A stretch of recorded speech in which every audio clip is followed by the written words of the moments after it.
یو ځل نبی کریم صلی الله علیه و آله وسلم خطبه ورکوله مجلس کې حاضر خلکو کې یو کس په ژړا شو نبی کریم صلی الله علیه و آله وسلم چې ولیدو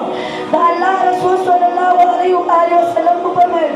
که نن په تاسو کې هغه مسلمانان موجود وي د چا ګناهونه چې غرونه برابر دي هغه به هم الله تعالی د دې سړي د ژړا د وجې بخلي وو ځکه چې فرشتو هم د دې سړي سره ژړل او دعا یې کوله چې الله تعالی کوم خلک چې نه ژاړي د هغو په حق کې د دې ژړا کوونکي شفاعت قبول کړه. الحمد لله نحمده ونستعينه ونستغفره وأشهد أن محمدا عبده ورسوله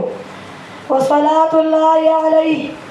أما بعد فأعوذ بالله من الشيطان الرجيم بسم الله الرحمن الرحيم ولمن خاف مقام ربه جنتان صدق الله العظيم د شک الله د هر شي د قیمت اندازه لګي د شک الله د هر شي د قیمت اندازه لګي گفتار نه د سړي د شخصیت اندازه لګي او دا ټیک ته چې الله چاته په سترګو نه ښکارېږي او دا ټیک ته چې الله چاته په سترګو نه ښکارېږي تخلیق نه یې په خپله د قدرت اندازه لګي. محترم استادانو سټیج باندې موجود مهمانان خصوصي مجلس کې شریک غیرتمندو مسلمانانو او زما خوږو طلبه کرامو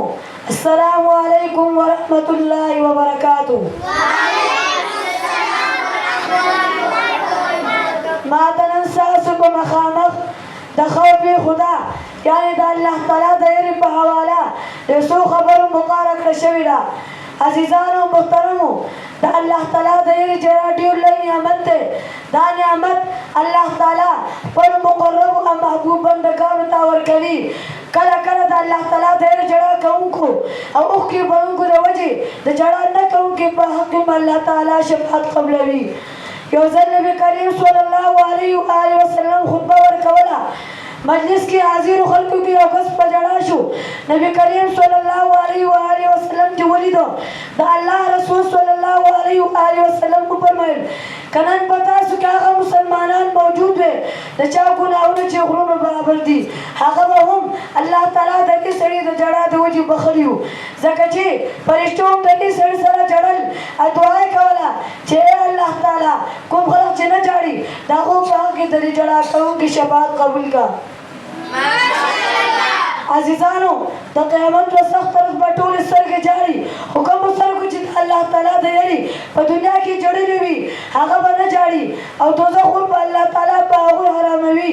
نبي کریم صلی الله علیه و آله وسلم فرمایي چې کوم مسلمان د سترګو نه د الله تعالی د یېرې د ماشي د سر برابر اوښکه وبهیږي الله تعالی به دې په جهنم حرام کړي.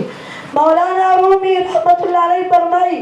هر کجا آبی روا غنچه بود چې کله د اسمان نه باران راولیږي نو په ځمکه ته ګل غوټۍ او ګلان راټوکېږي. هر کجا اشک روا رحمت بود چې کله د الله تعالی د یېرې اوښکې بهیږي نو د الله تعالی د رحمت ګلونه راټوکېږي. محترمو مسلمانانو د الله تعالی یو مقبول عمل دی چې کوم ځای کې پیدا شي هغه ځای تقوا مرکز جوړ شي. بیا د الله تعالی د یېرې نتیجه دا وي چې انسان ټول اندامونه یعنې سترګې غوږونه ژبه لاس پې زړه مازغه ټول په نیکو کارونو کې مشغول په نظر راځي. د الله تعالی د یېرې په برکت کې سترګې بدنظرۍ په ځای باندې نیک طرف ته نظر کوي زړه مازغه خراب او ګناه په ځای نیک سجونه کوي خپې او لاسونه ظلم او ګناه په ځای حق او صدق په لاره تل کوي. خلاصه دا ده چې د الله تعالی یېرې کوم ځای کې پیدا شي هغه چې د الله تعالی کوم ځای کې پیدا شي هغه انسان د هر قسم ګناهونو محفوظ شي او د الله تعالی په بارګاه کې محبوب شي. دنیا کې ورته الله تعالی خیر او برکت ورکوي په آخرت کې ورته نجات مغفرت او جنت ورکوي. عزیزانو الله تعالی دې په موږ کې خپله یره او تقوا را پیدا کړي او الله تعالی دې موږ ته د خپلې ژبې بهیدونکي اوښکې را نصیب کړي. وآخر دعوانا الحمد لله رب العالمین.